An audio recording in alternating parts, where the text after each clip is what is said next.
My name's Adele Onyango, and welcome to another episode of Legally Clueless. No, seriously, I have no clue what I'm doing, but I'm pretty sure I'm not the only one. Hey you, welcome to episode 228 of Legally Clueless. Thank you for rocking with this podcast. If you're new here, audio episodes like this go out every single Monday, and you can stream them on Spotify or everywhere else you get your podcasts on. Another thing you need to do is sign up to join our community. Just go to our website, which is legallycluelessafrica.com, and you can fill out the form. And while you're there, you can watch our tour series, our video series, and also, exciting news, we have a 5-day podcast masterclass happening from the 31st to the 4th of August. We're doing this together with the wonderful team at Power 254, and I will be facilitating the sessions and taking you through everything that I know about this space, from building a sustainable show that doesn't fall off in episode 5 to building income revenue streams around your podcast or your digital content, softwares and tools that are found to be very helpful on this journey, and so much more. So make sure you sign up ASAP. Tickets are quickly running out because we only have limited slots, and this is officially your last week to grab your ticket. So head over to legallycluelessafrica.com. You will find a link to where you can buy your tickets. They're going for 3,000 bob. And yeah, I can't wait to see you there. If you have an idea for a podcast, for a digital show, come through. Let's workshop it together so that we have more Africans creating content, not just consuming. All right, I am really excited about this episode, as I always are, when it is someone who listens to Legally Clueless, spilled out our storyteller form, and then we got to meet up and record her story. Listen to this. They would always tell us, work hard, make sure you do your work, stay out of trouble, and you'll be recognized, right? And I went into the workplace with that mentality, but boy, oh my, there was an unwritten rule book of the corporate game. And because I realized that it was no longer about hard work, because everyone in my organization was a hard worker in their own right. I was the only Black woman in my team at the time in a consulting firm. It was hard because I couldn't see anyone who looked like me. So sometimes I didn't know how to fit. How do I belong in this place? How should I behave? And very simple things like, how should I wear my hair? Will people think it is strange if I come on a Monday rocking like my big hair, don't care kind of vibe? And so those small things also played a role in how I ended up playing small. That is Rebecca's story. And just like the title of this episode suggests, this is definitely the career episode that you didn't know you needed. We're going to get to that in a bit. First song of the week. This is a throwback and a half, but I realized it's one of those songs that instantly gets me in a happy mood. I don't even know why. It's always been the case, but it's the classic that is Uptown Girl by Billy Joel. I know all the lyrics, all the ad-libs, the harmonies, like it's a bit of a problem, but I really like it. And I hope we can get you into listen to even how I'm just lighting up talking about it. I hope it has the same effect on you. It's a throwback. It's such a random song to be on the song of the week, but I'm going to listen to it right after I'm done producing this. And it'll definitely put me in a great mood. Okay, so a bit of a catch up before we jump into 100 African stories. I made a new friend. Why is this important? I don't know if you get super anxious when making new friends, especially if you had previous friendships that haven't panned out too well. I was super anxious. I can't even, like, right now I've been talking about it, I'm just like, why? I was super anxious, also because I'm kind of like rebuilding what friendships look like, and I'm in the frame of mind where I'm now aware that the type of friendship I want exists and I'm deserving of it and I don't have to settle. So because of that, I'm being very intentional in my friendships, and I was going into this new friendship with the same energy, and at a point I just got so anxious. Anyway, it ended up being so wholesome, oh my goodness, and so relatable, and we just spoke for hours, and it was wonderful. And then immediately after that, my wonderful bestie came over and made me chapatis and chicken. Chapatis are a Kenyan dish. I don't know what the equivalent of chapatis are, but anyway, it's a Kenyan dish that I don't know how to make. And I feel like it takes a lot of energy to make. So she made me that plus chicken. And I just felt so loved. I felt so much love around me. And it wasn't from huge acts of service and in the past, I've been around people who are very performative in their expressions of care. So much so, it makes it feel like it's less about you, i.e. me, and it's more about the audience witnessing all of this. So this just felt like, oh my good, I am genuinely cared for.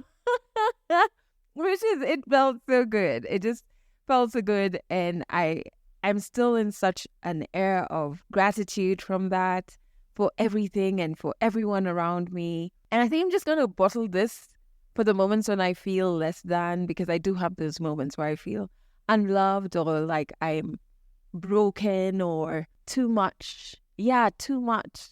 Which I hate saying because I literally had someone in my life who kept saying that, and I feel like just saying it is carrying their words along. But yeah, there are moments when I feel that way. And so I'm going to bottle this gratitude and these experiences with these two people. And I'm going to go back to that jar whenever I feel less than. Anyway, let's jump into 100 African stories. So Rebecca, as I said earlier, she filled out our storyteller form, and I am so thankful she did.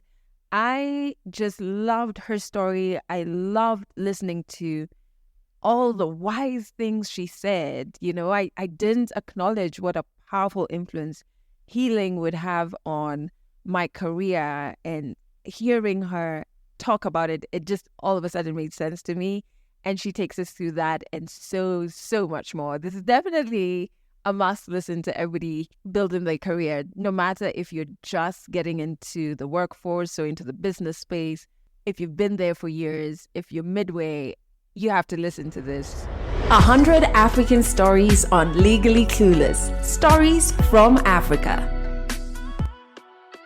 So I come from Kenya, but my mom is Ugandan and I was raised in South Africa. So I'm a bit of a mix of the three. My name is Rebecca Kariro Morioki. So people usually wonder, Kariro, that sounds like a male name.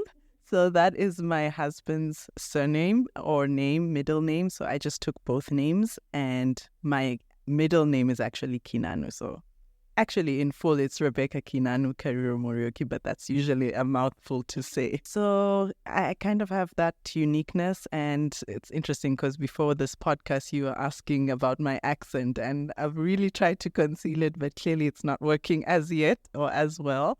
So we moved to South Africa when I was 3 years old, and that was during the transition of, the government from apartheid to now post-apartheid, when they were opening things up. And they were, trying to get as many people, or I guess foreigners, back into the country. And my parents got good opportunities. My dad is a lecturer. My mom is a doctor.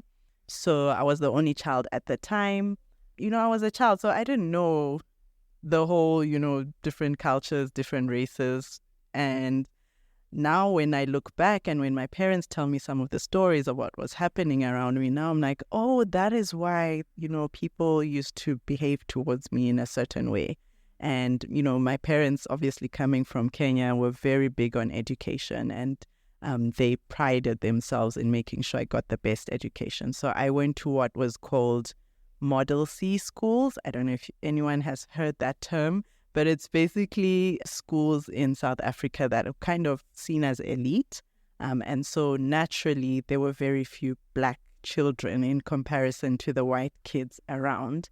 And so I guess I experienced that form of bias or, borderline racism, but it was very mild. And because, like I said, I was a child, I didn't know what was happening at the time. Yeah, so where this whole, journey of my purpose started, I would say it was with seeing how my mom was such like a strong character, but she like me was, kind of reserved, but I could see how, and this is almost like subliminal, is it subliminal or subconscious? it wasn't like me intentionally seeing it, but now that I look back, I see how she went through so many struggles as a doctor. At that time, she was like the only Black doctor in the hospital she worked at. And just seeing how she was just so determined to do her best and do her all. And when I looked at her journey and how she was able to overcome so many challenges, as I went through my adulthood, I realized, hey, I want to be part of this movement. I cannot be saying to my children when they ask me, what did you do to change the face of your career, for example? I cannot just say, oh, I moved up to the top of the corporate ladder. I need to be part of the change. And so I think that's what kind of sparked the interest when I was young, but it was more of like subconscious or just laying in there. And then what ignited it was when I actually entered the corporate world and saw how hard it is for us as Black women, how there is so much bias against us, so many things that we have to overcome that our counterparts don't really face and don't see as a challenge in rising up in the corporate ladder, in building wealth, in getting the promotions and the pay raises that we deserve. So I did actuarial science. So when I was leaving high school, I was really good in math, and my teachers recommended or really encouraged me to go for either accounting or actuarial science. But me being the person who loves challenges, I was like, actuarial science, that's what I'm going to do, and I'm going to prove to everyone that I can do this. In university, and I guess it came from high school and primary school, you study hard, you put in the work, you get the good grades, you get the recognition, right? And so I went in the workplace with that mentality because I knew nothing else. And my parents, coming from, I guess, underprivileged backgrounds and, economic hardships when they were growing up, they would always tell us, work hard, make sure you keep your head in your work, make sure you do your work, stay out of trouble, and you'll be recognized, right? And I went into the workplace with that mentality, but boy, oh my, there was an unwritten rule book or of the corporate game. And I had to figure that out when in my first year, because I realized that it was no longer about hard work, because everyone in my organization was a hard worker in their own right. Most of my colleagues who I started with had even better grades than I had going into the workplace. And it took me a good few months to realize that this is not how the real world works. It is no longer about just keeping your head in your work, just doing the work and you'll get the recognition. And of course, as a Black woman, and I was the only Black woman in my team at the time in a consulting firm, it was hard. It was really hard because I couldn't see anyone who looked like me. So sometimes I didn't know how to fit. How do I belong in this place? How should I behave? And very simple things like, how should I wear my hair? Will people think it is strange if I come on a Monday rocking like my big hair, don't care kind of vibe? And so those small things also played a role in how I ended up playing small and, just not rising up to the occasion. The real world is so different to like your formative years and your college life. And that's also another reason why I am doing what I do now, helping these Black women realize that their conditioning from their upbringing is actually not going to serve you if you want to get ahead in the corporate world. Like being humble, the things that our parents, Black parents mostly tell us, actually works against us. And you have to kind of reprogram your mind. I'm not saying change who you are, but there is some reprogramming that you need to be aware of that needs to happen if you want to master the corporate game. There were so many like trigger points or moments in, I would say, the first 6 to 12 months of my corporate career when I realized, oh, okay, so it's not just about mastering the rules of the corporate game, but I also need to do things differently as a Black woman. So, for example, because I was an analyst at the time, we would do a lot of brainstorming and they would expect people to speak up, right? And because I was raised in an environment where your elders speak and you listen, for me it was strange to see people challenge like our bosses. And I was like, am I supposed to do that? is this even right? And I had to adjust, right, that, and realize that, okay, if I want my voice to be heard, I need to open my mouth. I cannot just wait for someone to ask for my opinion. But other trigger points, I would say, are when I realized I had to speak, I realized that I would share an opinion or share an idea, and sometimes it wouldn't be very well accepted, but someone else in the room would say the exact same thing, like literally minutes after in the same meeting, maybe with a bit more complex English or words, and it would be accepted. And I realized, oh, okay, so there's a different rule book for Black women, and I need to figure this out, or I need to be part of the change to give other Black women the permission that they can share things, they can share ideas, they can make their voice heard, and it will be accepted the same way other people would share their ideas. But at the same time, because, I was the only at that time, that second option wasn't really an option at the time. So, and I'm not proud of saying this, but I did have to kind of remold myself and fit into this mold that wasn't necessarily created for Black women like me. And like small things like changing my accent was something I had to learn, because if I spoke like the Black kind of English that I grew up with, it wouldn't really be accepted as well as if I spoke like, the other white people in the room, right? And I know these things sound awkward, but these are some of the realities that I had to face. Obviously, now it's a bit different because there's more diversity, but yeah, those are, I would say, some of the trigger points I had to face in those first few months.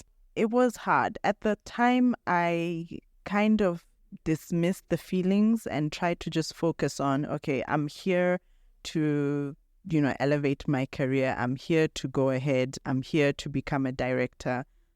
This is what is required. So at the time, those were the feelings that I had. But then over the next few months, I realized that I was actually breaking inside, because simple things like even just saying my name, at the time, Rebecca Marete, it was hard. I would actually just use my first name only, because my second name wasn't relatable. People would just not even say it properly, and it would already create a wrong first impression of what I was capable of, right? And I've talked about like hair, how to dress, and, even stories to share over lunch. Like I didn't have stories about, how we went overseas to Disney World that my colleagues were sharing. I only knew about how my parents would take me to my grandparents in the village, that was like the highlight of our holidays. And so I realized over time that while I was putting this, strong sort of thick skin, they call it, on the external, on the outside, inside, I was actually breaking, because I wasn't who I was. I was disconnected with the real me. And it affected how I showed up. I wasn't showing up authentically, to be honest. There is no way you can be authentic if you can't even speak the way you want, if you can't even just share your opinions in the way that you're thinking them. You always have to like kind of, as you say, code switch in order for it to be acceptable and respected on the other side. And so over time, I realized, oh my goodness, this is actually, I thought that it was helping me go ahead, but actually it was slowing down my progress, because I always feel if you're not in your highest power, your energy is going to affect how you do things, and is going to affect the outcome even of the work that you're doing, even of your presentations. And so I realized that this is actually slowing down my career progress, and I had to one by one peel back the layers and break them down. And first of all, be comfortable with me being authentically me, but then also starting to be part of this movement in these workplaces where I was the only, to make them realize that we're different, but we can be great at what we do. And we can only be great at what we do when you accept our differences, and when you accept us with our African English intonations and our big hair don't care kind of vibes when needed, And that was a journey, and I think it's still a process, because I still go into rooms literally, even in Nairobi, where people turn and look at you and like think, are you supposed to be in this room? And I'm like, yeah, I deserve to be in this room. I'm a director. I deserve to be in this boardroom. And I actually have a lot of things to tell you to help you improve your business. So it's a journey, but I feel like you first have to figure it out for yourself and ask yourself, am I in my highest power? Am I actually being authentically me? Or have I worn a straight jacket or trying to fit into a mold that wasn't really created for me? So in my childhood, we would go to a shop and, the shop attendant would be white and they would treat the white people different to us. And, I thought, she's just being a bit mean, or she's just having a bad day. I was a child. I couldn't know better. And when I went into my teenage years, I realized, okay, no, this is not right at all. And I still remember seeing my dad being treated really badly. He had taken his car to the garage for servicing, and being treated really badly by the owner of that place, and even being called, the K word. At the K word in South Africa is kafir, which is like a black person, because of, the nappiness of our hair. And so when I went into the workplace and I started to experience these trigger moments, this is when I realized that, okay, if I say this in this way, but my friend says the exact same thing, and it's acceptable when she says it compared to me, there's something wrong here. I would see how opportunities would be allocated very differently, right? They would get on the exciting job opportunities, and no matter what I did, no matter how much work I put in, I just didn't get access to the same opportunities. That's when I realized, okay, there's something different here. And I remember one of the most heartbreaking moments in those formative years in my career was when I was having a discussion with someone who was in the interviews before I was hired, who told me that, you were actually hired because of the diversity targets. And I was like, diversity targets, what is that? And they were like, yeah, as you can see, there were no black people in this team until you came. And that was one of the reasons why the leadership at that time wanted you in. And at that moment, it was like this penny drop. Like I could literally hear the penny drop to the ground. And I realized that I was not hired because of the value, because of my potential, because of what they saw I was capable of doing. It was more of the token hire, being in those photos so that they can show how they're contributing to Black economic empowerment. And it was just such a painful, I kind of am feeling that pain a bit as I speak, but I want to share this because so many other Black women experience this, but we just tend to, push it under the rug, right? Because no one talks about it. And so those moments were when I realized that, yeah, actually there's a very different levels of treatment. There's a very different standard that is imposed on me in terms of what I need to do to achieve a promotion, to get like great performance reviews compared to my friends and colleagues. And, at that time, I didn't feel empowered to call it out, so I didn't. But recently, because I'm back in a firm where it's an international audit firm and we do work a lot with our colleagues in South Africa, now I'm using my voice. And recently I called it out and I actually shared it with one of the people in leadership and said, hey, why are there no Black women directors in our team, in the actuarial division? What is going on? What is the plan, right? And I just felt so much in my power when I did it, because I felt like for all those years when I didn't call it out, when I didn't feel empowered, when I just pushed it under the rug, I was just coming out and I was being that voice for these Black women who don't get to be in these rooms and speaking for them. I don't know, I guess when you experience that racism, only someone else who's experienced it can actually know how it feels. Right? When you realize that your color, the color of your skin affects your prospects, the opportunities available to you. So it's amazing to be chatting with you and, other people and to just be part of this movement to empower Black women to know that the color of our skin should never limit anything that we are capable of achieving in our careers. Yeah, so the pay gap is real.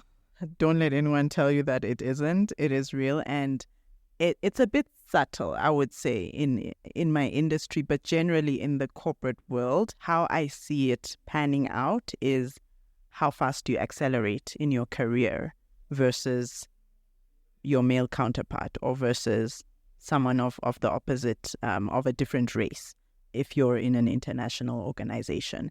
That's how the pay gap actually, pans out, right? And so you might have 5 years of experience, but you've been an assistant manager or you've been an analyst, and your male counterpart or a white lady has the same amount of experience and is like literally a senior manager and almost getting into directorship. So obviously there's a different pay, right? But it's justified, quote unquote, in the corporate world in the sense that, hey, she's a director or she's a manager, you're still getting there. So that's why there's a difference, right? But you've got on paper, you've got the exact same experience in terms of capability. You're just as capable. And how I realized that this was happening was when I would find myself in meetings and speaking with other people who were more senior to me and realizing that we're the same. Like the ideas that I'm bringing out are just the same as theirs. What they're capable of doing is exactly what I'm capable of. There is no difference. And it was kind of a disappointment, but also an eye-opening moment, because that was when I realized that I need to advocate for myself, right? I cannot just wait and hope that my boss will see my hard work, will, see what I'm capable of. I need to open my mouth and advocate for myself, right? And of course, movements like these, when we talk about it, when we bring it out, we hope that allies will be listening to this podcast episode so that they can realize the role they play, other Black African males who tend to be in these board positions or who tend to be in excos or management, who have those decision-making powers. But you can't just wait for that. You can't hope on that alone. You have to use your voice. And I have found that really speaking to objective data points, like what results have I brought to the table?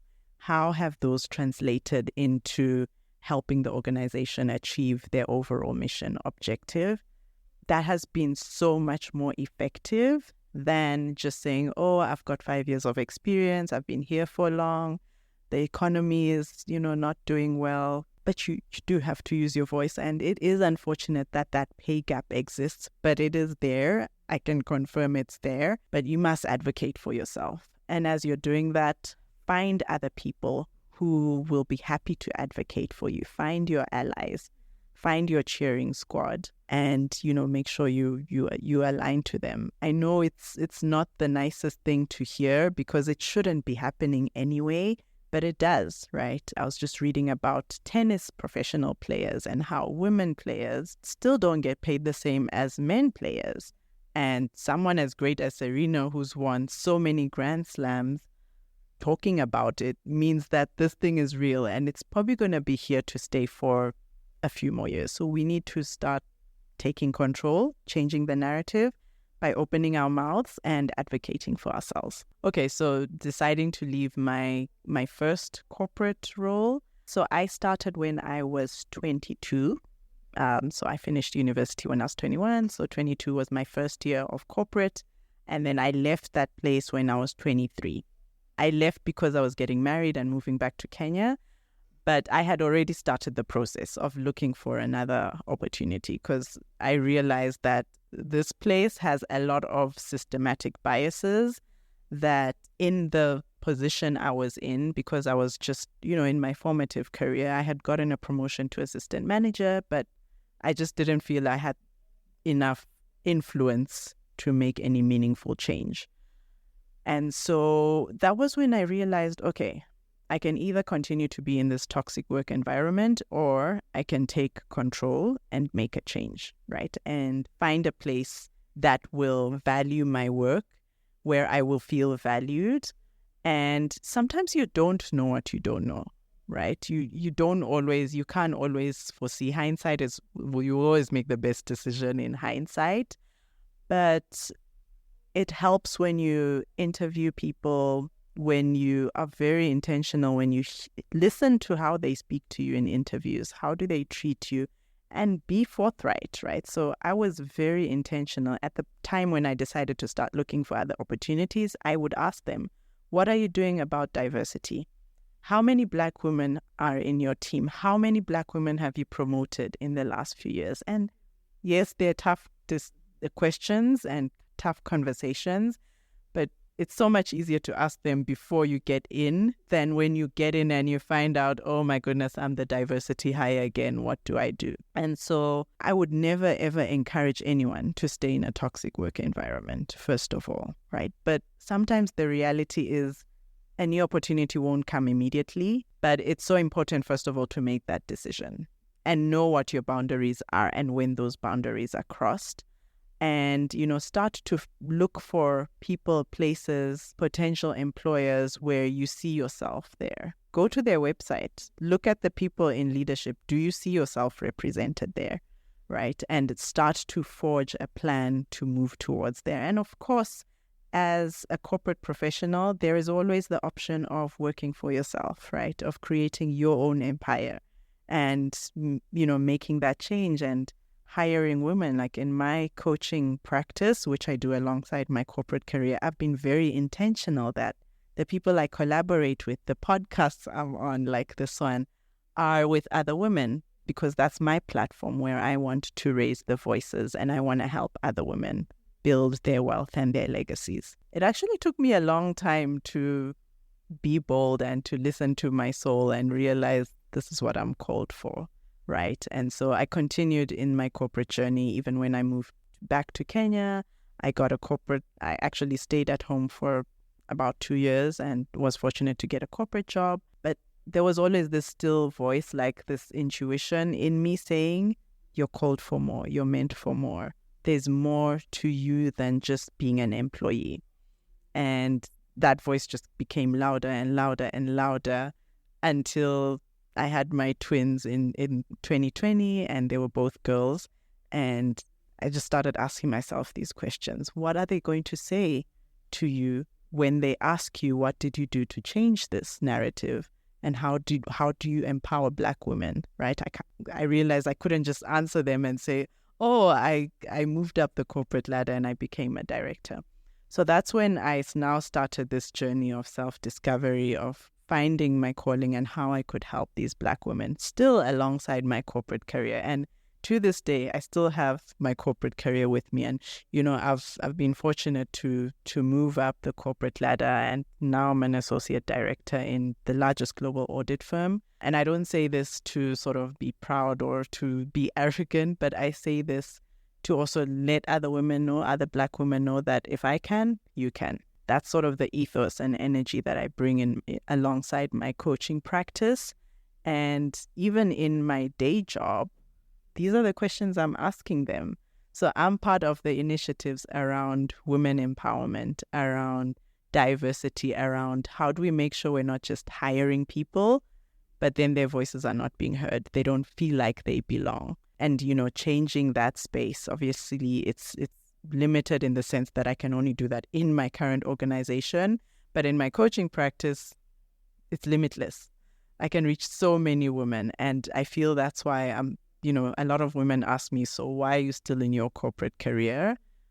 I feel like they both kind of work mutually. It's kind of like mutually beneficial at the moment, because I use my work platform to help other women in my organization. But at the same time, it helps me build my credibility and authority when I'm speaking to other women, when I am showing them what I have achieved in my corporate career and how I can help them achieve the same and even bigger in theirs. Yeah, so what I would tell African women, or even better, what I would tell my own daughters, if they were in situations like that where they find themselves in these toxic work environments or just a place that doesn't value you, the first step is really doing the inner work. Because when you do that inner work, to start to realize your self-worth, to start to realize that you're worthy, that you're deserving, that is when you can start to feel empowered and use your voice. Because if you just start with, going into a performance review and saying, oh, well, I feel I should be getting this, that, and the other, but you haven't done the inner work, you need to believe it first for yourself.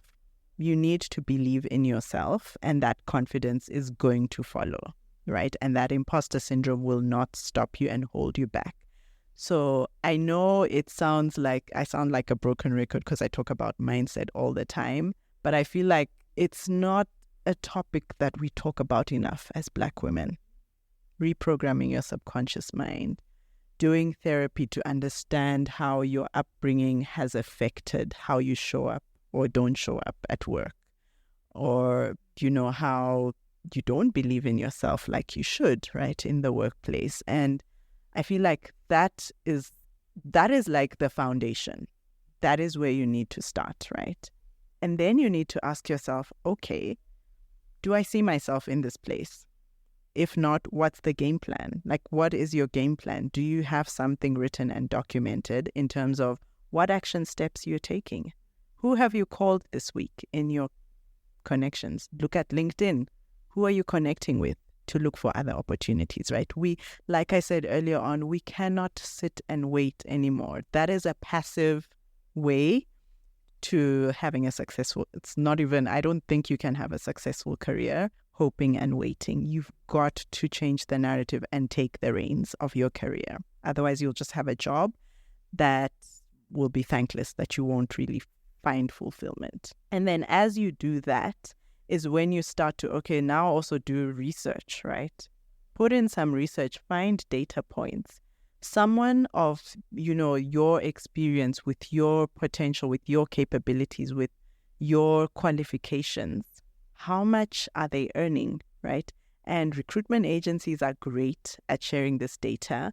Now we have many online sort of recruitment agencies, Brighter Monday and all these Glassdoor, where you can actually search this and get this data. Obviously, in some African countries, not as much, but you can use other countries like South Africa or UK and benchmark it, maybe adjust for inflation or something like that, right? Because when you have those data points and you use that to negotiate and to speak for yourself, you will be so much more empowered than when you're putting in fluff and you're speaking more from a fuzzy kind of state that doesn't bring that clarity. After that, like, the world is limitless, right? The sky is the limit, but you've got to believe it for yourself first. You have to do that inner identity work. Otherwise, those skeletons in that closet are going to reappear, just like they did for me. And I had to come face to face with them and, find myself and get out of that mold that I had fitted in, that had made me play small for so many years. If you're wondering, okay, where do I start? Find other communities.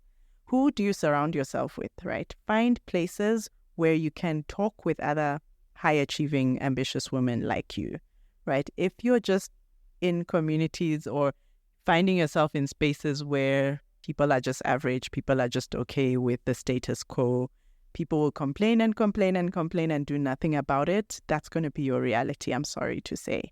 So look for communities and spaces where you can be activated by the energy of the women around, right? And of course, spaces like these, I have my own space in my Elevate community where we talk about these things. And, that there's just that power of being in that community can be so, so activating to help you realize, oh, okay, I can too. She just got this huge pay raise that she wasn't expecting, but she started to speak for herself and she knows her worth. I can do that too. There's nothing different between me and her. She can, I can. That can be so, so powerful and game-changing. So those are the 3 things I would do and share to my younger self or to my daughters or to any other Black woman listening to this episode. So I actually found therapy in different forms and versions, and I'll share a few. But it was during COVID, and I think many people will relate to this and I just had my twins, and my partner was like, hey, you need to find someone to speak to, because being alone in the house with the twins, no family to visit you, can literally drive you mad. And I guess that was, the genesis or the ignition of this journey that I've been on. And in that space, I found people online, I found like coaching. And I always used to think coaching is for like executives, people up there, up directors thereabouts. And, I started to get myself in these spaces, and they would talk about mindset, and I'm like, mindset. Okay, what is this all about? And they would talk about how, they have therapists themselves. And these are like multi-million-dollar coaches that I invested in. And I realized, oh, okay, so it's actually okay for me to see a therapist. And I started with hypnotherapy, which was amazing. It was such a beautiful experience. I would highly recommend anyone do it. So hypnotherapy is where it's kind of like a self-healing sort of, I don't know if I would say tool or technique. So you're kind of put into this very lull state by the hypnotherapist, and they sort of speak you into getting into this space where you're kind of asleep consciously, but your subconscious mind is very alert. You talk about your background, or, some of the things you want to try and understand, or if you're needing help in a certain space. And they use those points to then talk you through this hypnotherapy session. And your eyes are like half closed. So you're literally like consciously asleep, but subconsciously you're getting everything they're saying, and you're healing yourself in that process. So they're asking you questions, you're responding. They're asking you, what do you see? They're asking you to open a door, and you're doing that in your mind, and you're going deeper and deeper and deeper. And it's like peeling back layers, peeling back those layers and healing yourself without someone speaking to you directly. It's like you are doing the healing. And it was such a beautiful journey, which I would recommend anyone do. Like, I don't know the deep science behind it, but it works. It works, because I felt so much better about myself. And, obviously because you're kind of in this subconscious, conscious state, not fully awake, not fully asleep, some of the things you won't remember. But now, like when I interact with, some of my family members, now when I interact even with difficult people at work, I do it so much differently to how I would do it before. And it's just been a beautiful journey. And then, I've also invested in mindset coaches. Right now, I'm learning about human design, and I've done a lot of work on, subconscious thinking and how that affects how you behave, how other people see you, and just taking that responsibility and taking the narrative back and not waiting for other people to change. I think for me, that has also been another huge realization in this journey to self-healing and well-being. And I would really, really recommend and encourage any other woman to go through it. I think as Black people, generally in our communities, we need to normalize these forms of healing, because I strongly believe they existed way back when. Maybe, I don't know what happened, because over the years, it's kind of when you say I'm seeing a therapist, people are like, oh, you're not okay, you're depressed. Like, they look at you differently. But we need to normalize this. Even if you're not feeling anything, or you feel you're okay, are you fulfilled? Do you feel you're operating in your highest potential? If the answers to that are no, highly recommend. See a therapist. Look for a coach. Find a well-being specialist who can help you discover how you can operate at even a higher level and have an even more fulfilling life. Okay, so where can you join us in our Elevate community? It's called the Elevate Community. So you can link up with me on LinkedIn at Rebecca Mariuki, and I will send you the link. We have a community on WhatsApp, which is growing. And the mantra that I would say I live by is, I am responsible for my health, my wealth, my career, and every result I get. Catch more African stories in the next episode of Legally Clueless. How powerful was that?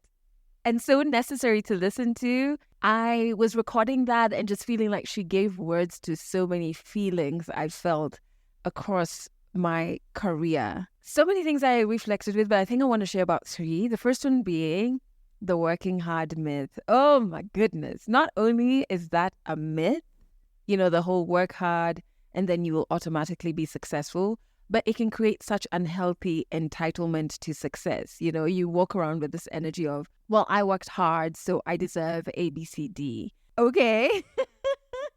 First, everybody's working hard. It's a given. It's like a baseline, and what else are you going to do, But also working hard isn't the only factor, right? There's working smart. There's politics that happen not only in like the job space, but even in the business space, in the NGO space that is beyond your control. Then there's luck. Some people are just lucky. Luck plays such a huge role, and I don't know why we never mention it. There's the economic environment you're playing in. There's so many factors that are even beyond your control that you have to think about.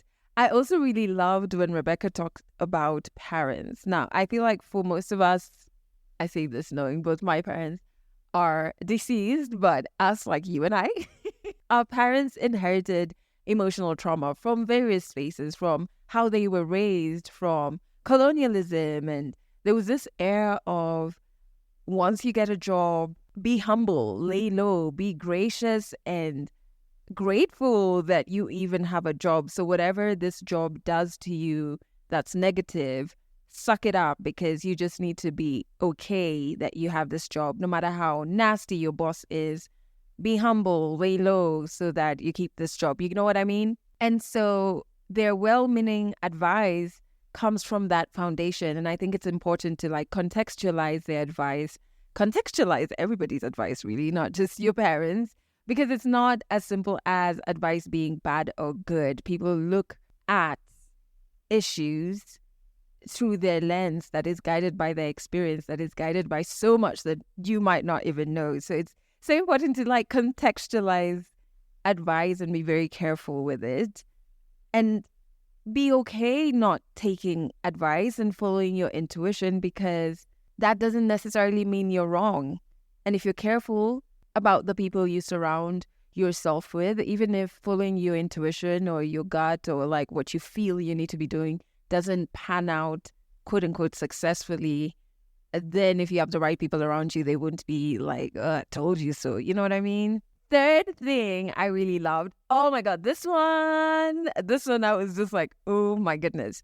How your upbringing affects how you show up at work. This was literally the first time I've heard somebody talk about it, and all of these light bulb moments went out in my head like, oh my goodness, you are right. We always think about parenting like we're trying to bring up great people who can think for themselves, all these things, especially in like intimate relationships, blah, blah, blah. But we seldom talk about how upbringing affects how you show up at work. So like if you grew up in the more children are to be seen, not heard type of households, how then do you present your opinions at work, or even stand up for yourself at work, or even create things? You know what I mean? So sometimes we focus so much on like the type of education you get, which is very important, and how that education influences the type of person you are. But your upbringing, oh my goodness, that is also quite heavy and affects how you show up for yourself, or show up in general at work, or in your career, or in your business. And that healing work is important for you to be your best self, not only in friendships, not only in family, not only in intimate relationships, not only for yourself, but also in your career. I love this. I love Rebecca's story. And so I'm going to put a link to her LinkedIn so that you can, if you feel like, join her community, listen to her podcast, and further these conversations because they're super necessary. Okay, so for those of you who want to share your story on this podcast like Rebecca did, in the show notes, there is a link to our storyteller form. Fill it out and we will get back to you. You can also, if you're in Kenya, Listen to this podcast on Trace Radio or Trace FM. Every Monday and Wednesday, we're there at 1 p.m. and 11 p.m. And on Fridays, we're there at 1 p.m. And you can just head over to traceradio.co.ke to stream. I need to go and listen to some Billy Joel, but I'm going to leave you with two things. Number one is your last reminder to grab your tickets to our 5-day podcast masterclass that we're doing with Power 254. Head over to our website, which is Legally Clueless Africa, for more details on how you can grab your tickets. Second thing I'm going to leave you with is, man, I am just sending you love. I think I was writing this week and I was writing about how transformative love is, especially love for yourself, in changing your habits, your routines, how you speak to yourself, the spaces you put yourself in, the people you allow around you. Like, all of these have to be decisions that are drenched and guided by love for yourself. And once you come from that angle, it is just so transformative. Those habits that you've been having a hard time changing or adopting, once you view them as not a chore or a fad, but you view them as, this is me showing me love, it becomes so much easier to change or to adapt them. So I'm sending you love. I'm cheering you on as you work towards having a tremendous amount of self-love. And maybe you could start with this week. If you make any mistakes, which you and I will do, try responding to yourself with love first. That's it for this episode of Legally Clueless. You can share this podcast with your friends. You can keep it for yourself. I'm not judging. Just make sure you're here next week for the next episode.